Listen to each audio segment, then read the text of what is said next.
আজকে আমি রান্না করছি মাছের কালিয়া।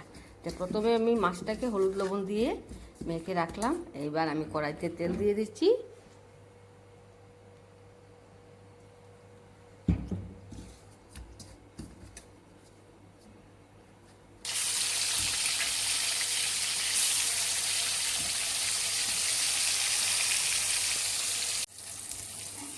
এইবার আমার মাছ ভাজা হয়ে গেলে ইয়া করতে হলে মাছটাকে খুব ভালো করে টান টান করে ভেজে নিতে হয়, নাহলে মাছের স্বাদ আসে না।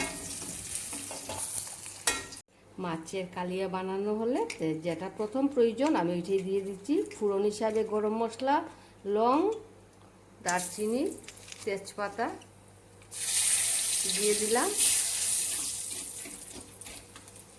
একটু পেঁয়াজ কুচিও সঙ্গে দিয়ে দিলাম।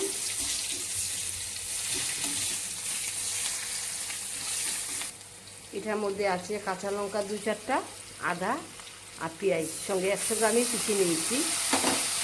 এটাও আমি দিয়ে দিলাম। এবার মশলাটাকে ভালো করে কষিয়ে নেব।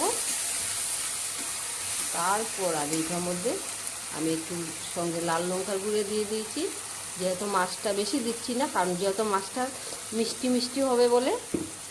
সঙ্গে আমি একটু জিরার গুঁড়ো দিয়ে দিলাম।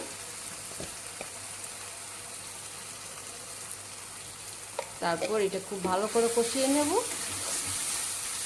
যেই দেখবো আমার মশলা ভাজা হয়ে গেছে, কষানো মশলা হয়ে গেছে, তারপর এটার মধ্যে আমার মশলাটা ভাজা হয়ে গেছে। এবার আমি 2-4টা টমেটো দিয়ে দিলাম।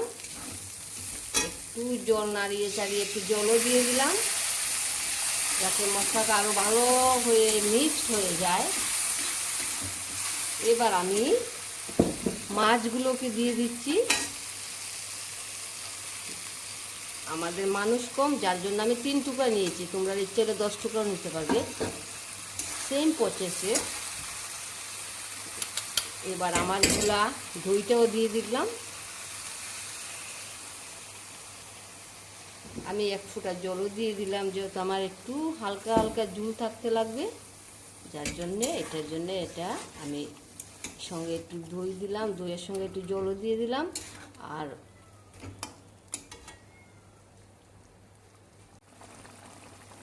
পরিমাণ মতো আমি একটু চিনি দিয়ে দিলাম, যেহেতু আমার দইটা একটু টকা ছিল। আর এখন আমি কয়েকটা কিশমিশের সঙ্গে দিয়ে দিলাম। তারপর আমি একটু গরম মশলাও দিয়ে দিলাম। আমার রান্না হয়ে গেছে। এবার আমি 2-3 মিনিটের জন্য আমি এটা ঢেকে রাখবো। রাখার পরে আমি